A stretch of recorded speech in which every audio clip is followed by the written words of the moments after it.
A guest speaker. His name is Dr. Herbert Harris. He's not a stranger to our community. We're so happy to have him back with us.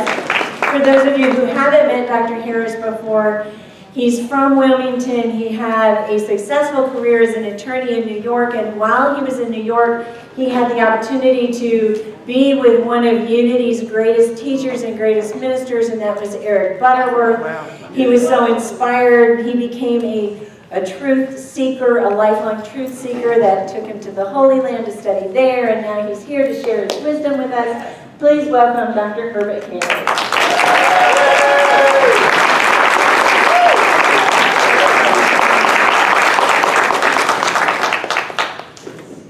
Wow. Let's see. Yep, I'm on. Good. Well, first, let me get my stuff together here. I try to keep myself organized, but it usually does not work.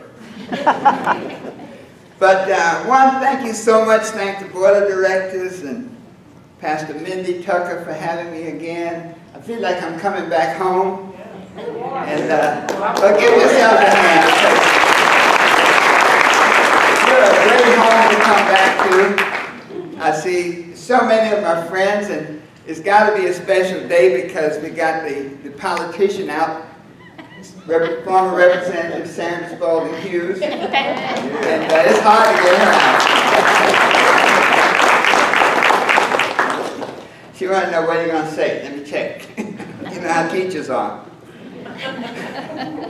But, you know, today is a special mission and a special message, and much of what I share, I try to share, you might say, the universal, because whatever I'm talking about is happening to me, and it's probably happening to most of us. To plug into the spirit, the thing that, you know, makes us one. We call it the oneness. I guess namaskar, that place inside of us where we are one. And today we're going to talk about personal resurrection, the new you. We usually think of resurrection at Easter time, but this really applies at all times. We go through that personal resurrection each and every day. A little about my style. I like to use the mastermind principle. And I often say, you know, when two or more are gathered on one accord, I am among them. And so when we get together, whatever we do today, it's all of us working together. So if it was a great message, I did it. And if it wasn't that good, we did it. I also like, you know, one of the things I love about Unity is we use the principles. You know, the Bible can be read on so many levels, and there's a level of principle. And so that principle of call and response. You know, we often say, in the church I grew up, the minister said, "Can I have an amen?" And what does everybody say? Amen. There's my friend Ollie. Ollie, back from a whole nother world. Good, thank you. You know, it's great to see your friend CJ. People I haven't seen for a long time. It's just good to see them all again, but all of you are my friends. But that call and response, if I say, "How do you feel today?" Say love. Let's try it. How do you feel today? Love. Now that's better. This morning the group said like. And then affirmations. You know, affirmations are so powerful because we do them whether we know it or not. You know, when you get up on a Monday morning, that affirmation, "I feel terrible." Whatever you say, you get. So I am love. Let's say that together. I am love.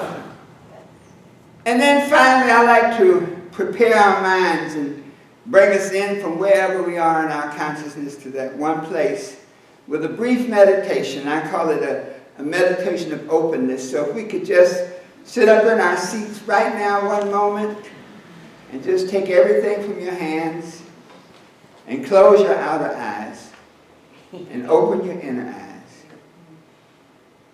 And in that peaceful state, take a deep breath and hold it. Let it out slowly.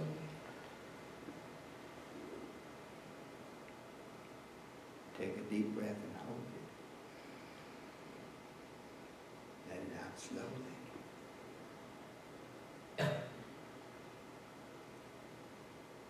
And in that space of peace and relaxation, we are one with ourselves, with all that's good. We're open and receptive to learn. I am open and receptive. Let's say that together. I am open and receptive. Let's say it again. I am open and receptive. Now let's whisper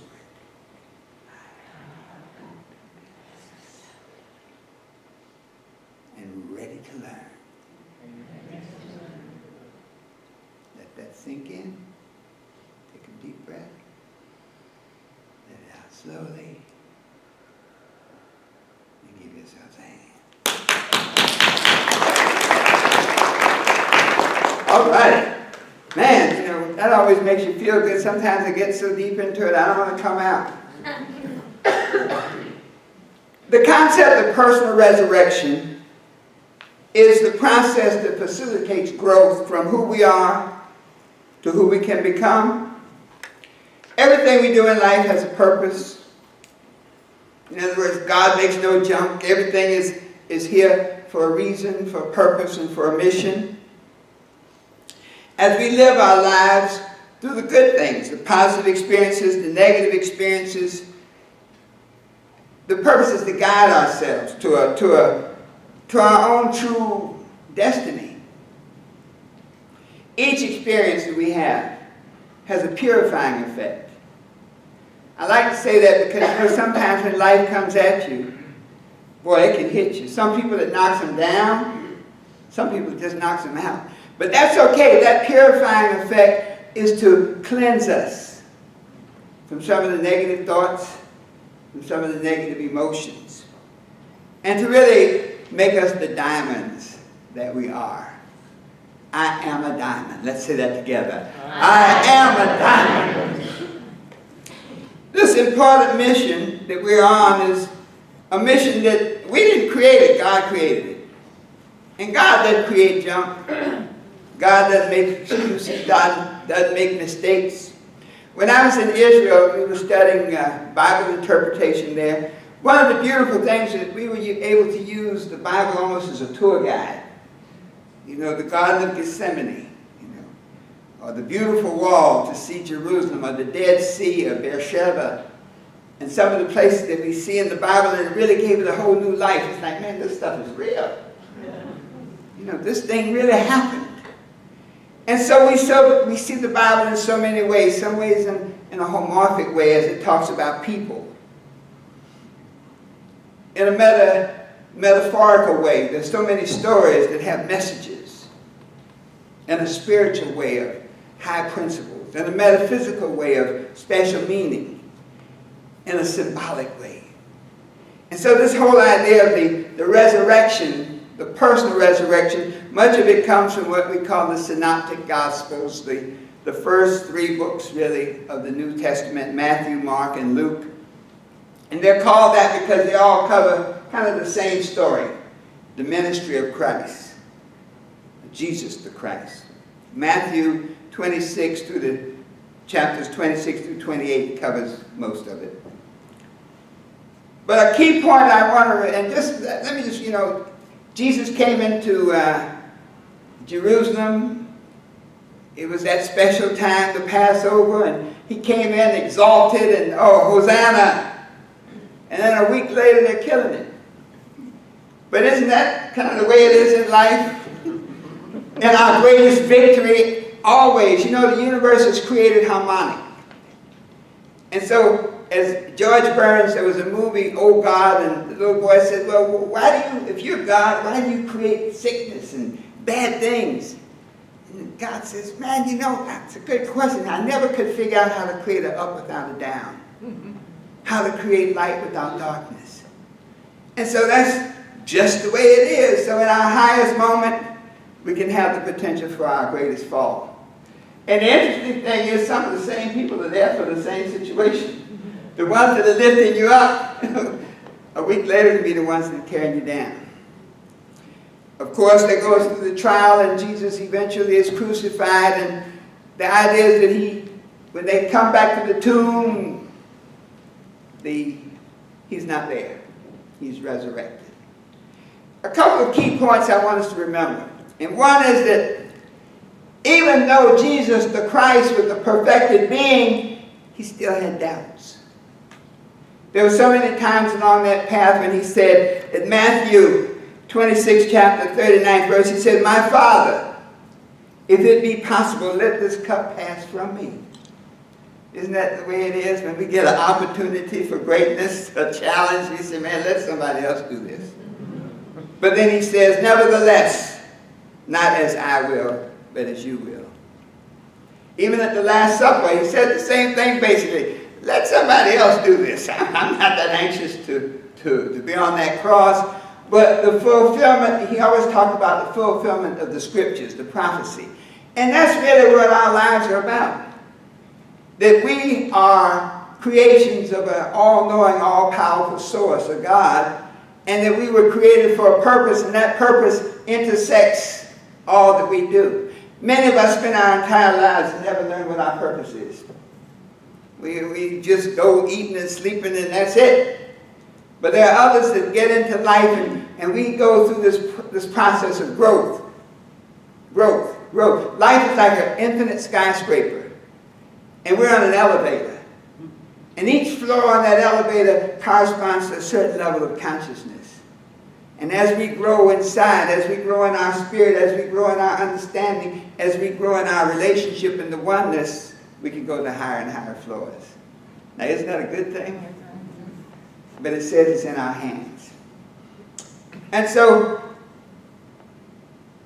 if that is the process, then the principle of resurrection, a personal resurrection, is how do we go from where we are right now to where we are supposed to be, to that state of consciousness that is our destiny, that state of consciousness that we want, that we desire.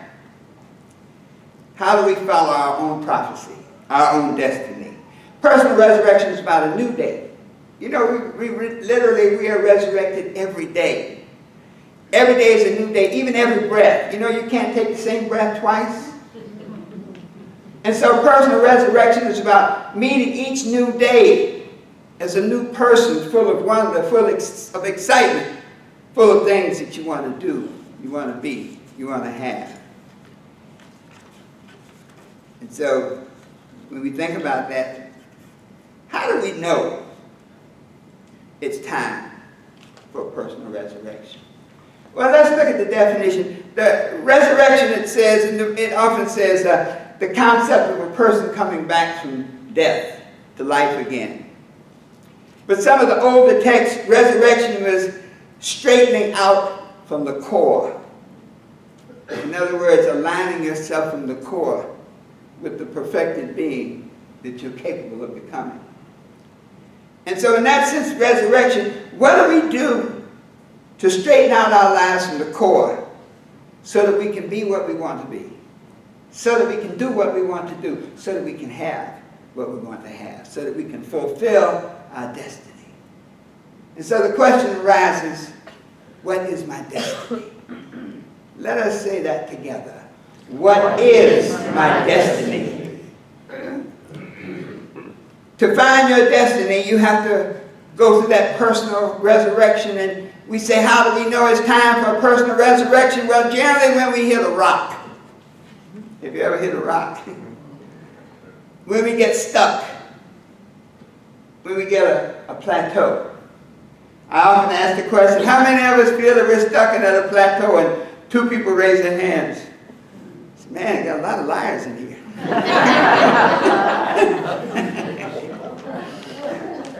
But that's okay.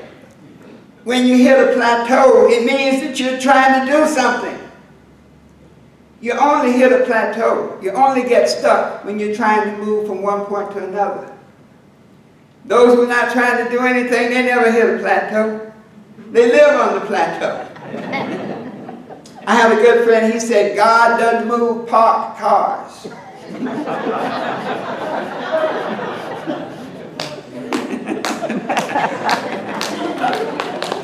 I I like that.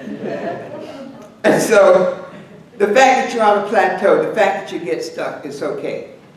That's the necessary growth process. You know, we have two things operating. We have vision and desire. And whenever experiences happen, it's that vision that we sometimes question, but it's the desire that keeps us going. And it's the tension that makes us grow. And so when these things happen in your life, welcome it. It's growth. We don't go through it, we grow through it.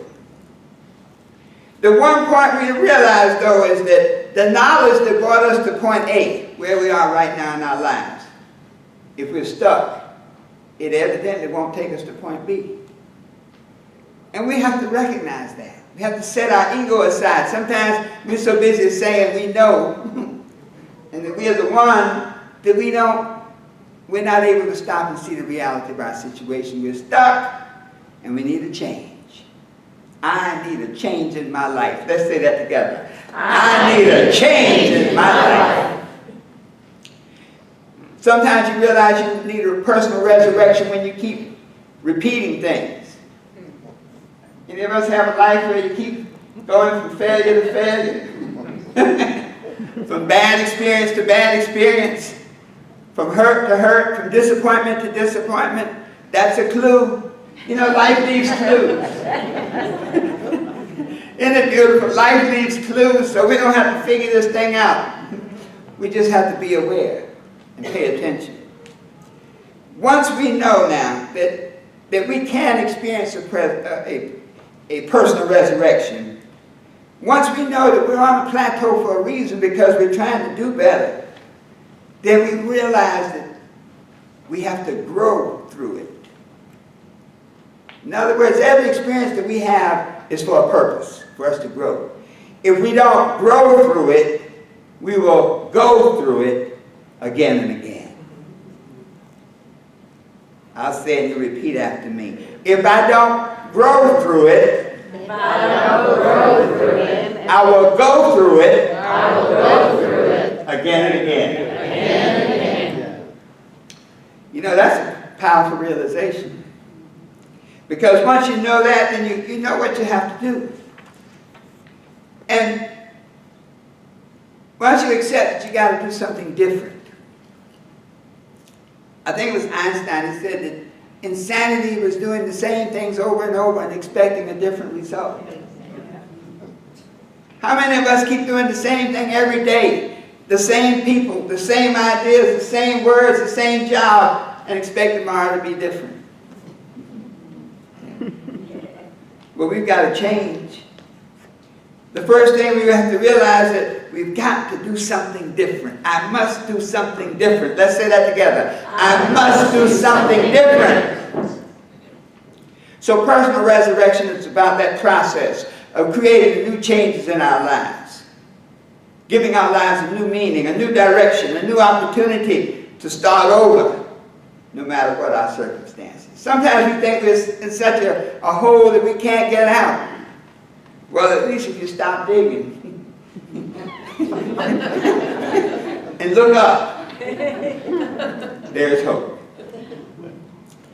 So the question is, would you like to start your life over? Say yes. And I said, go home. You know, I'm giving an assignment now. Go home and make a note. Write down what new direction would you like to take in your life? What new experiences would you like to have? What new people would you like to meet?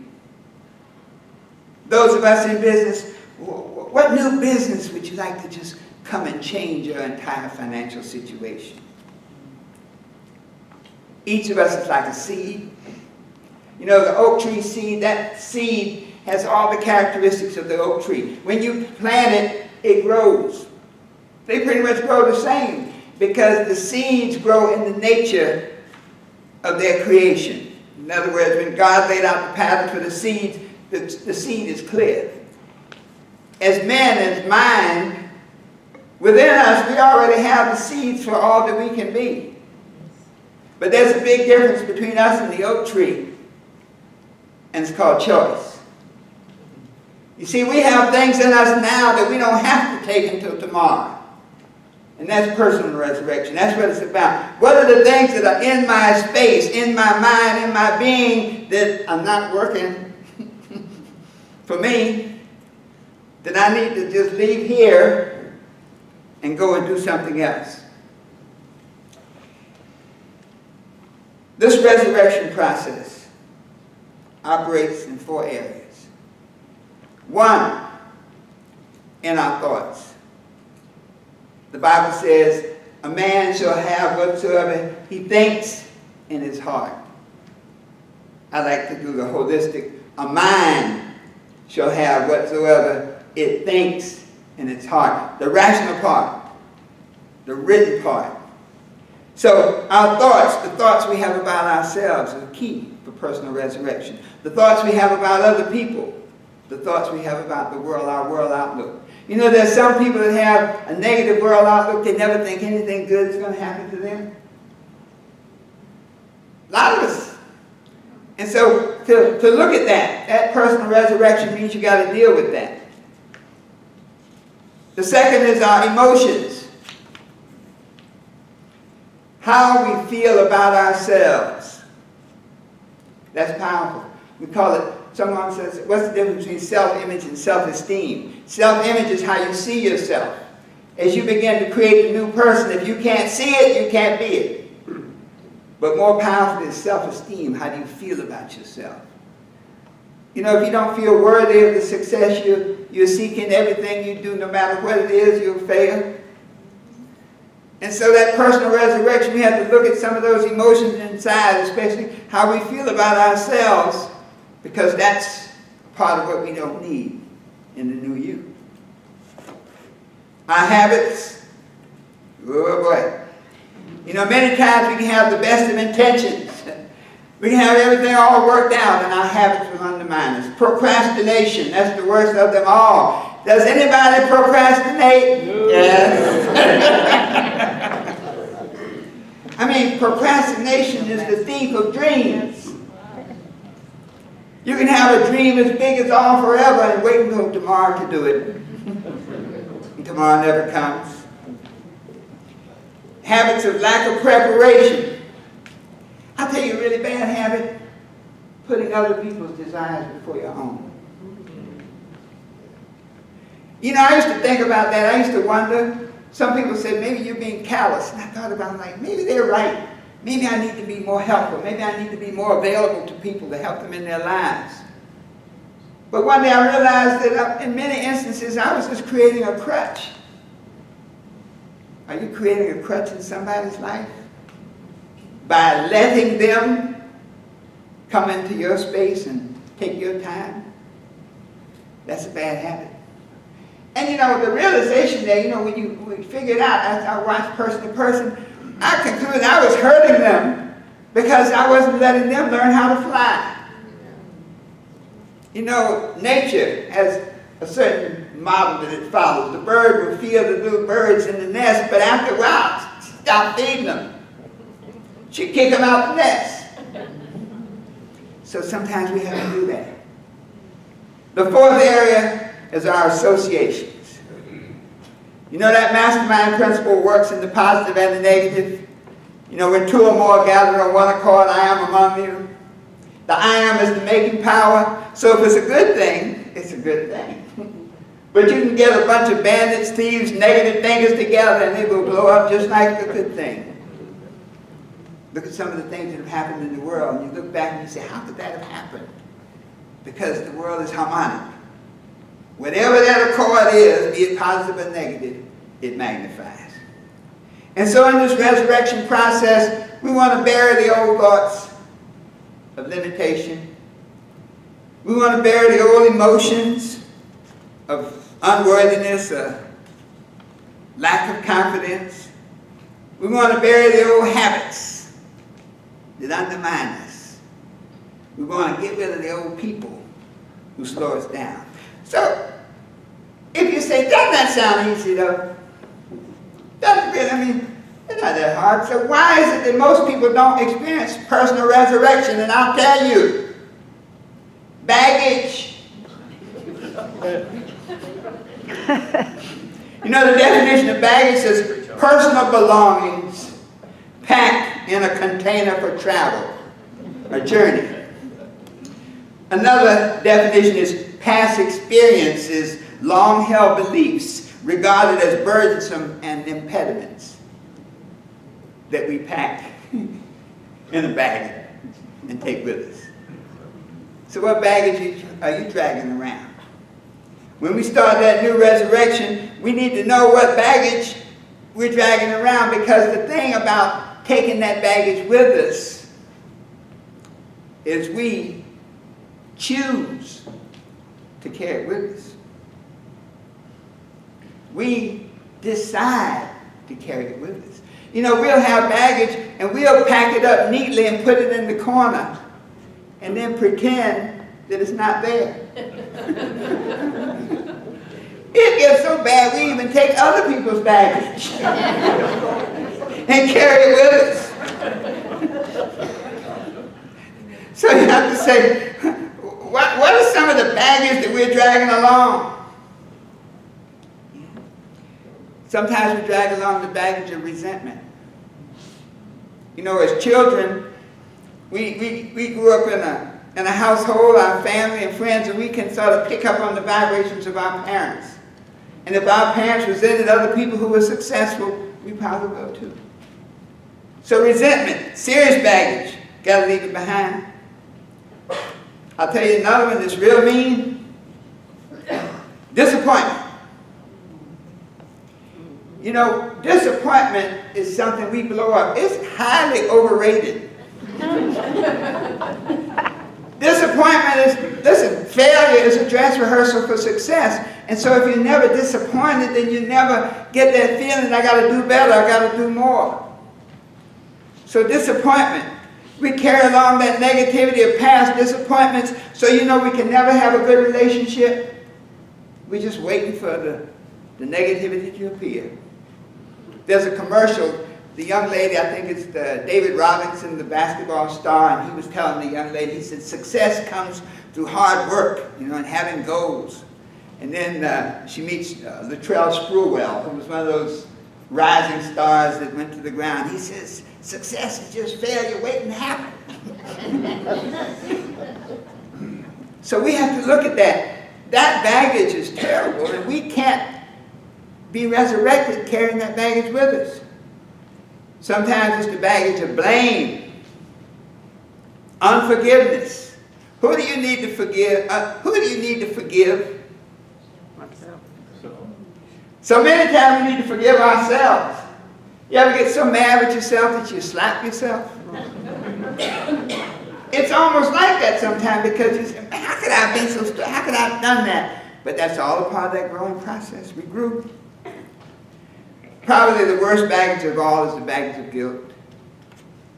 Because that one just sort of, it's a nice brown bag. It sort of sits over there looking at you. The critical part of this resurrection is that when you go home, write down the baggage that you carry with you. Because the funny thing is, once you write it down and ask two questions, what and why? What is the baggage I'm carrying with me, and why am I carrying it? Most of the times you never remember why. You're just carrying it because you've been carrying it all along. The person that hurt you has forgotten about you and moved on. And you're still carrying that baggage. And so, personal resurrection is about releasing the past so that we can always face a new day, so that we can become the person we want to be, so that we can do the things we want to do, so that we can have the things we want to have. It's about releasing the negative thoughts of lack and limitation and replacing them with good thoughts of possibility, of growth. It's about replacing the negative emotions of fear. You know, fear is one of the worst. Sometimes it's the fear of failure, so we never try. The fear of success. You know, we've been taught so many negative things about success. Have you ever heard the term, money is the root of all evil? Yeah. It's not even in the Bible. Sanders says, the lack of money is the root of evil. I guarantee you'll have more problems from not having money than from having money. There are a lot of rich people that are messed up and depressed, but at least they can hire good psychiatrists.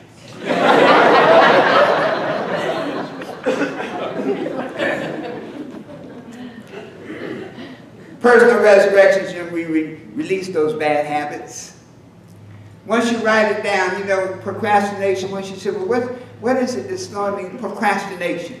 Well, why do I procrastinate? And when you ask that why question, you're on the path to changing it, bringing about the change. And then most of all, we have to leave the people.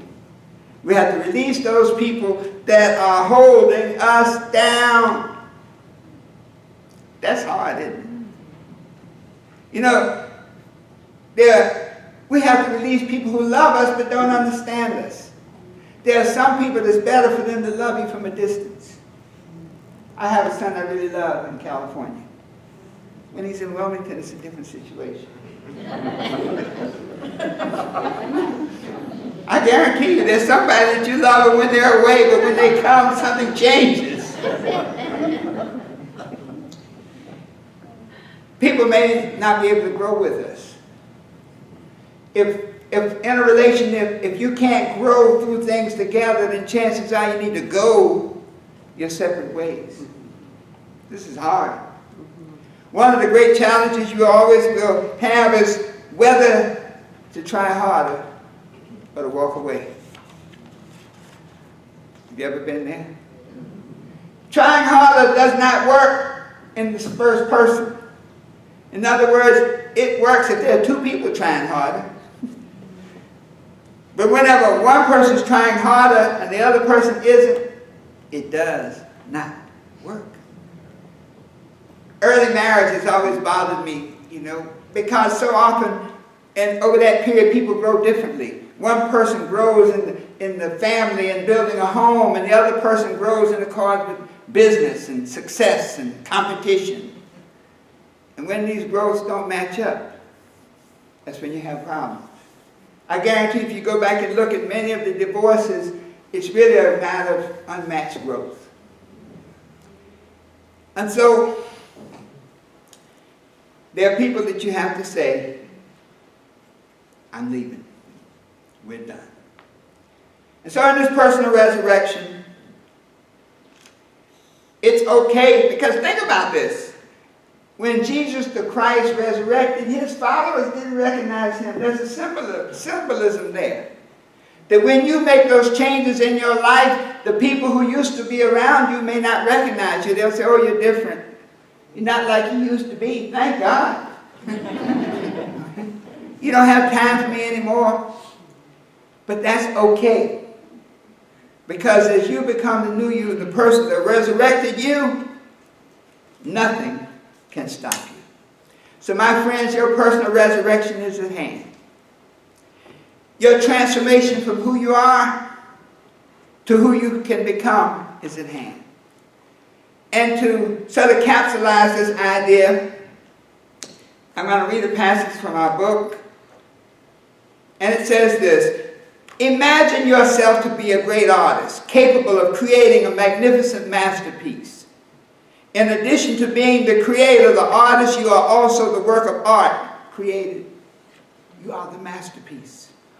You can recreate yourself through changing your self-image to that of the person you really want to be, having the things you really want to have. However, I must warn you, it's not easy. It may not be pretty. Yet, it's like that caterpillar. Ugly, bound to the earth, driven by hunger. If that caterpillar can survive a profound metamorphosis, a profound change, then it becomes the most beautiful butterfly, free to follow the wind and fly to the sun. And so you, us, we, when we make that transformation, we make those leave that baggage behind in our thoughts and our emotions, in our habits and in our relationships, we become that beautiful butterfly within, free to follow our dreams and fly toward the sun. Every day is a new day filled with opportunities and challenges. It is through these challenges that we grow to become stronger, to become clearer, to become more committed than ever to that daily resurrection of the person we want to create, of the person we were destined to be. New thoughts to guide us, new emotions to lift us up, new habits to empower us, and new associations to honor and encourage us. So let us stand and seal this message together. Let us stand and repeat after me. I have new thoughts to guide me. I have new thoughts to guide me. I have new emotions to lift me up. I have new emotions to lift me up. I have new habits to empower me. I have new habits to empower me. I have new associations to honor and encourage me. I have new associations to honor and encourage me. Wherever I am, Wherever I am, God is. God is. My personal resurrection is at hand. My personal resurrection is at hand. And all is well. And all is well. Happy New Year. Happy New Year. Give yourselves a big hand. So it is. It cannot be otherwise. We rejoice because of it. We rejoice because of it. And remember this, the best is yet to come.